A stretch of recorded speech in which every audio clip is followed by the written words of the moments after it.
how viable is it for producers to switch to green steel? Yeah. Now, because free allowances are being given now, will be slowly phased out from 2026 onwards.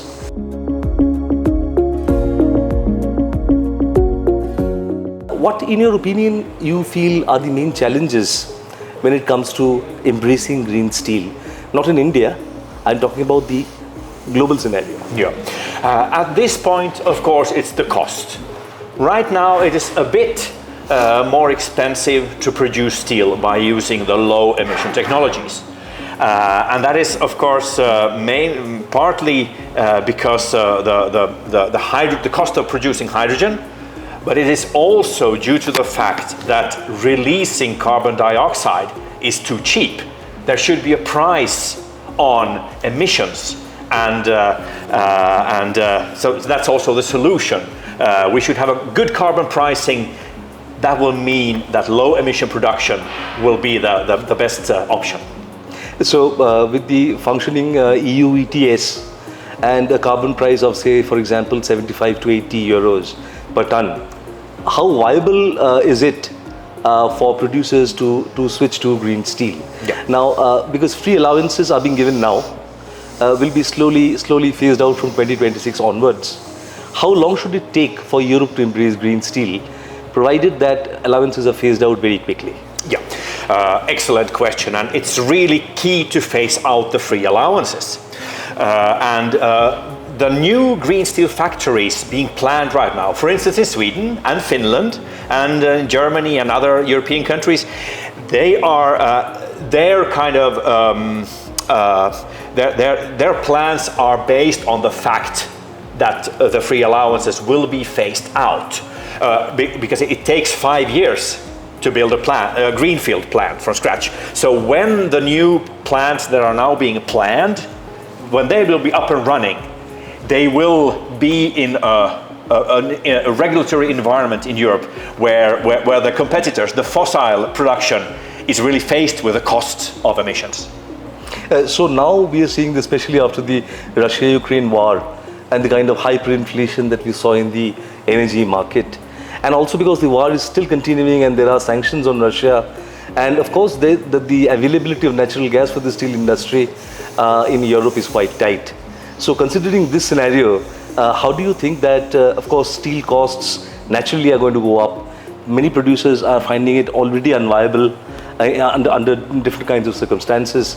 So, I mean, if this scenario, prevails for, say, the coming couple of years, how difficult will the green steel ambition then look like, or will then the goal recede? That's what I want to ask you, please. From the security perspective, I think the local production of renewable power is really a key. Because as you mentioned, Europe has been very much relying on imported fossil gas from Russia, an adversary right now, and also fossil coke is imported to a very large extent. So also, as Europeans, we see the green steel as really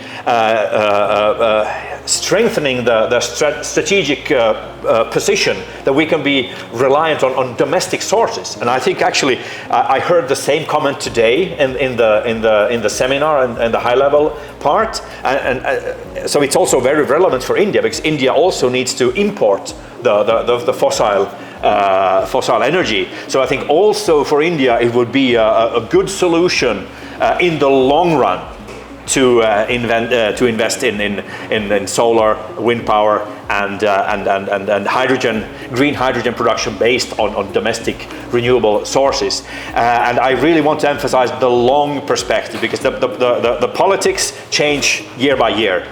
But I think the security issues, that's the long game. So you should think about the long game here. Of course, you are from a Scandinavian nation and a wealth of natural resources. The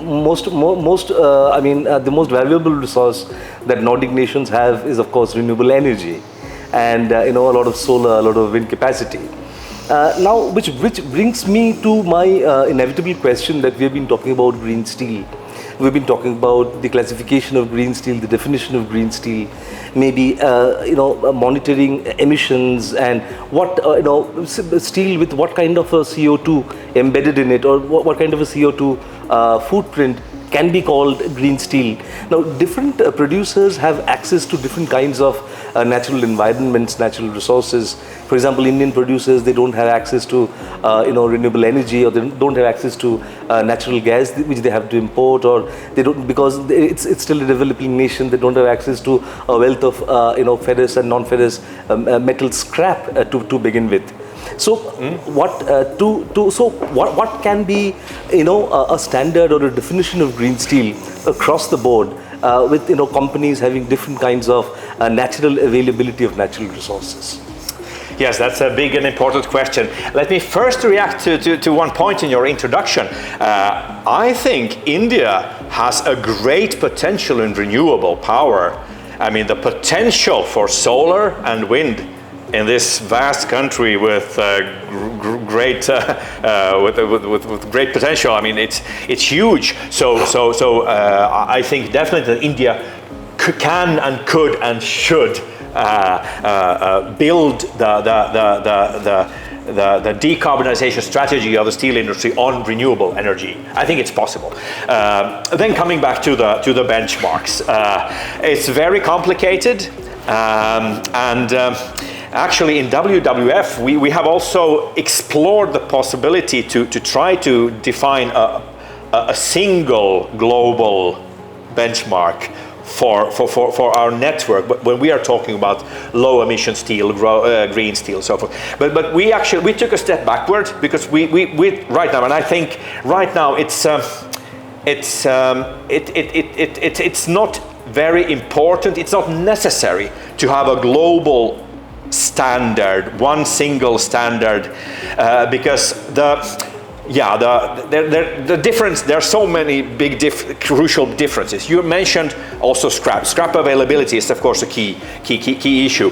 So I think it's fine that also stakeholders in India and also the government, I mean, they have their, I think the government's benchmark could be a little bit stricter. It's a good start, but it's fine that also India, big economies like India, have their own pathway.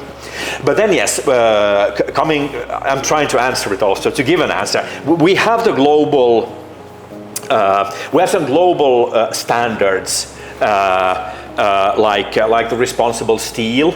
And I have been also engaged in the Science Based Targets Initiative.